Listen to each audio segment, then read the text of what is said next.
জাতীয় বার্ন ইনস্টিটিউটে আছেন সহকর্মী সুমাইয়া খান। সরাসরি চলে যাচ্ছি তার কাছে। সুমাইয়া, এই মুহূর্তে আপনার কাছে কি তথ্য আছে?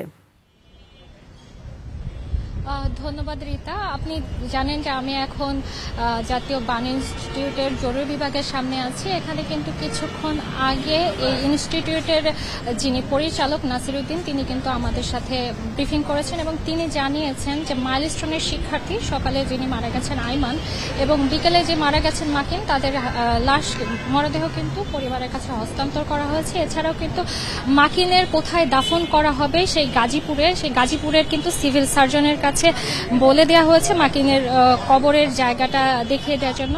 আর এই মুহূর্তে কিন্তু বার্ন ইনস্টিটিউটে ভর্তি আছেন 40 জন রোগী, তার মধ্যে কিন্তু ক্রিটিক্যালে আছেন 5 জন এবং সিভিয়ারে 10 জন এবং ইন্টারমিডিয়েটে কিন্তু 25 জন রোগী আছেন। তার মধ্যে কিন্তু এই 25 জনের মধ্যে কিন্তু আবার 13 জনকে কেবিনে শিফট করা হয়েছে এবং পরিচালক আরও জানিয়েছেন যে আগামীকাল 4-5 জনকে ছাড়পত্র দেওয়া হবে এবং তারা কিন্তু বাড়ি যেতে পারবেন।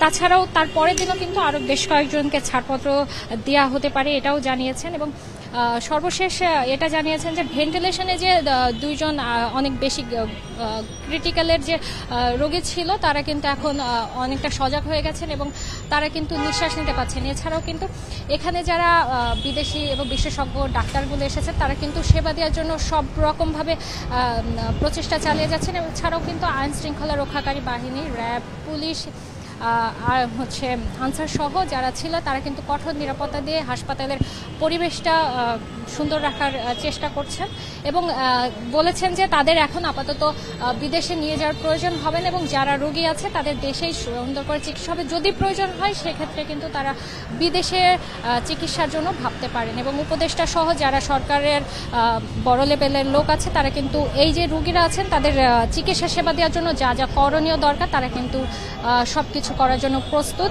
এমনটাই জানিয়েছেন। তো রিতাই এই ছিল আমার কাছে জাতীয় বার্ন ইনস্টিটিউট থেকে সর্বশেষ। ধন্যবাদ সুমাইয়া খান।